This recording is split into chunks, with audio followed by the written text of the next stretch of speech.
चुनाव के समय आपके सामने बड़े से बड़े नेता प्रधानमंत्री जी आते हैं, कहीं पहाड़ों पे चले जाते हैं, कैमरा निकाल के पर्यटक की तरह खड़े होके फोटो खींचते हैं, लेकिन जो आपकी समस्याएं हैं उनके बारे में बात नहीं करते।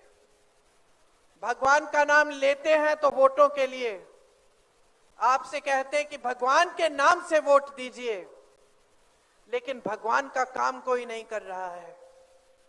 सरकारें चोरी हो रही हैं, धन बल से लोकतंत्र बिगाड़ा जा रहा है, संविधान को बदलने वाली बातें हो रही हैं जिससे आपके अधिकार, आपके आरक्षण कमजोर होंगे, लोगों का बंटवारा हो रहा है, धर्म के नाम से फिजूल की बातें हो रही हैं मंच पर कि कांग्रेस पार्टी के नेता आकर आपके भैंस चुराएगी, आपके मंगलसूत्र चुराएंगे, लेकिन आपकी बात नहीं हो रही है।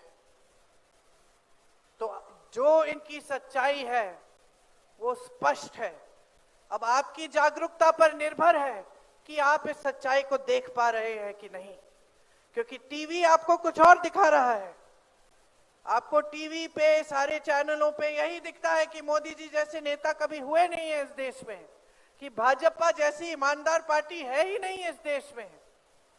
आपको बताया जा रहा है कि अर्थव्यवस्था तेजी से आगे बढ़ रही है, लेकिन आप घर जाते हैं, महंगाई से जूझ रहे हैं, दुकान जाती हैं, मेरी बहनें कुछ खरीद नहीं पा रही हैं, बच्चों को पाल रही हैं, बच्चा बीमार पड़ता है तो समझ में नहीं आता कि इलाज कैसे कराएंगे।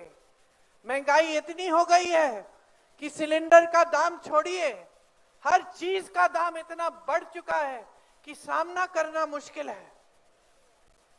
सच्चाई ये है आपकी, इस देश के नौजवानों की, कि जितनी भी मेहनत कर रहे हैं इनके माता पिता इनको शिक्षित करने के लिए, आज तमाम शिक्षित नौजवान बेरोजगार है, रोजगार मिलने का नामो निशान नहीं है।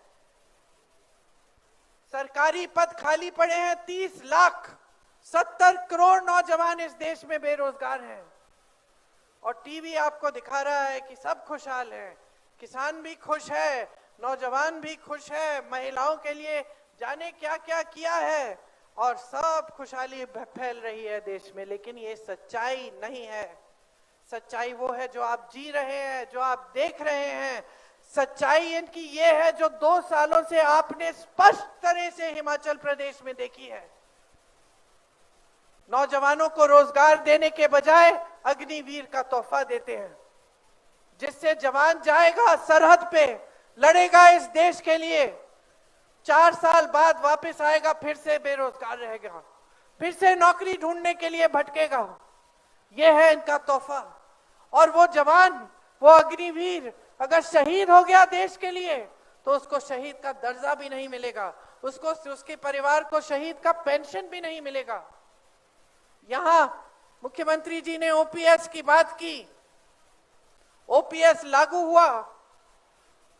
जब हम ये कह रहे थे चुनाव में कि हम अपने जहां जहां हमारी प्रदेश सरकार बनेगी ओपीएस को लागू करेंगे, भाजपा के नेताओं ने खूब बवाल उठाया कि ये लोग झूठ बोल रहे हैं, अर्थव्यवस्था में इसके लिए पैसे नहीं है।